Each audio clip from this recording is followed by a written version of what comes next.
Coming up next is Terry Payne with some public information you might find interesting. As we head into fall and winter time in Hot Springs, there are always lots of fire safety considerations. And with me today is Fire Marshal Nate Schonleber. Welcome, Nate. Thank you for having me, Terry. Good. Let's talk about some fire safety topics, and we'll start off with the fact that at this time of year, people go off of the daylight savings time and they change their clocks. So that should trigger an activity that will help keep their homes safe. Correct. We try to publicize during this time of year when you go to daylight savings time, going back to central daylight savings time, that number one, you check your batteries and your smoke detector. You want to at least change your batteries once a year, and then when you fall back and set the clocks back, it's a kind of a good reminder that the fire service puts out that, hey, we have to set our clocks back. While we're doing that, let's go ahead and check our smoke detectors and make sure our batteries are safe.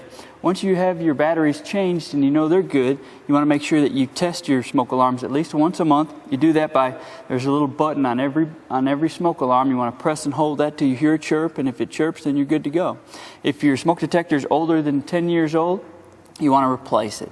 You can buy them at local hardware stores, big box stores, or if you can't afford one, you can come down to the Central Fire Station and call 321-6970. We'll be glad to provide you one, and if you need assistance in installing it, we can do that also.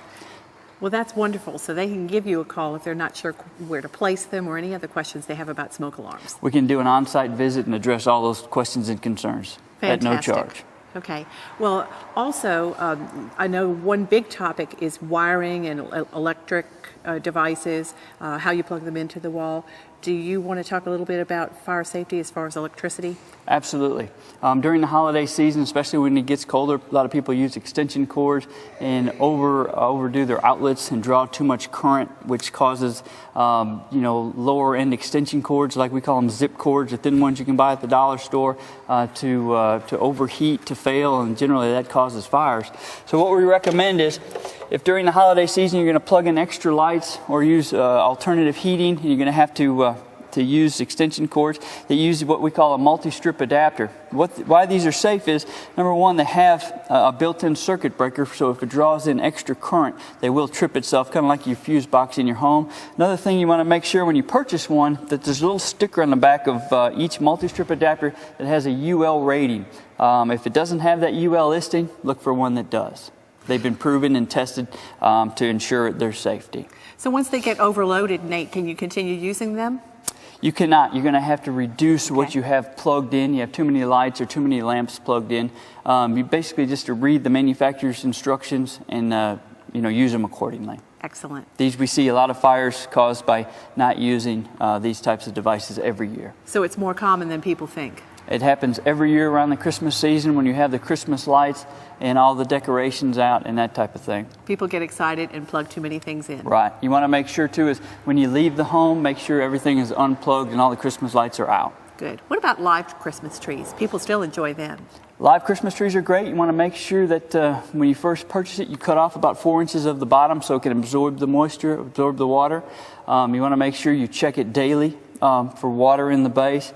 And you can get on the internet or call down to the fire station. There are some solutions that you can put in the water that try to help it from drying out and make it a lot safer. And it helps to buy a tree that's not dried out in the first place? Absolutely. When you're at your local tree farm or what have you, you want to make sure that, number one, you don't see any green spray paint on them. A lot of times they're dry and they try to cover them up with green spray paint. Also, you can take the tree and kind of bounce it on the concrete, and if a lot of the little needles are falling off, you want to go on to the next tree. Okay. Well, we also have Christmas tree lights that we want people to be safe about and not use ancient strands. Right. Generally, when you go to Christmas tree lights, you want to make sure that also on the back of the package they have a UL listing. You want to make sure that you don't plug in too many into each other. You want to make sure that the original strand is plugged into a multi-strip adapter in case there is an overcurrent that it will shut itself off. Basically, just use common sense, read the manufacturer's instructions, and enjoy the holidays. And what about candles? What's the biggest risk there? Candles are a big hit during the holiday season. I use them myself. they're great and fine, except for you just can't leave them unattended. You have to keep a constant watch on them, make sure you blow them out before you leave. You got to remember, other things as animals and little kids running around. It gets cold outside and all the animals kind of get cooped up and have a little extra energy. I've seen many fires occur by animals running around the house, knocking these candles and such over and causing fires. That's something to be concerned with. The obvious things like near curtains, etc. Near curtains, near flammable, anything flammable. You want to keep about a 3-foot cushion between any flammable, and that kind of leads into alternative heating sources. Yes. When the weather gets cool, a lot of times people use alternative heating sources. A lot of times they use their stoves, open their ovens, and do that. We highly recommend that you don't do that. What you can do is buy a UL listed, once again, a heater, a gas heater, or electric heater, and those are great and fine. A lot of the later ones have safety mechanisms built in. For example, if they tip over, they'll shut off. You want to make sure that that's a built-in feature. Another thing is when you put it on the floor, you want to make sure you have a 3-foot radius away from any combustible, like the edge of a bed or the curtains, like you were saying, or that kind of thing. They're great and fine. They do suit their purpose, but you want to make sure that you use them safely.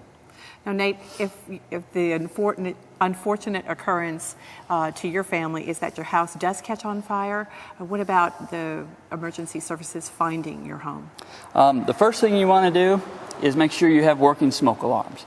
That protects yourself 24 hours a day. You don't need the emergency services there 24 hours. Make sure you have working smoke alarms. We've kind of already addressed that. But once you do have a fire in your home, it's very important that you have your address posted. Boy, that really reduces the response time for the fire department instead of kind of slowing down, looking in house to house, kind of guessing which house yours is. But if everybody on the block, especially you, have your address posted, boy, it really is going to help you and reduce our response time. And seconds count. Seconds, absolutely. And speaking of seconds, if family members get out of the house at different times, is it good to have a common meeting place? That's part of your fire escape plan. You want to go over with your family. You want to make sure you have 2 ways out of every room. You want to make sure you practice this with your family. And one of the things of a fire escape plan is to have a standard meeting place, like the mailbox out front or the big oak tree in the neighbor's yard. That's kind of for accountability reasons. So when we show up, if there's one family member at that meeting place, we can go to them and say, hey, is anybody missing or is everybody accounted for? And if somebody's still missing, that person at that meeting place can say, hey, their bedroom is in such and such a location, and it really helps the cause. Nate, thank you so much for all of this information. People always have lots of questions during the holidays, and once again, the number where they can contact you? They can contact me for any reason whatsoever at 321-6970, and have a great holiday. Thank you, Nate. And next week, we'll bring you more city news.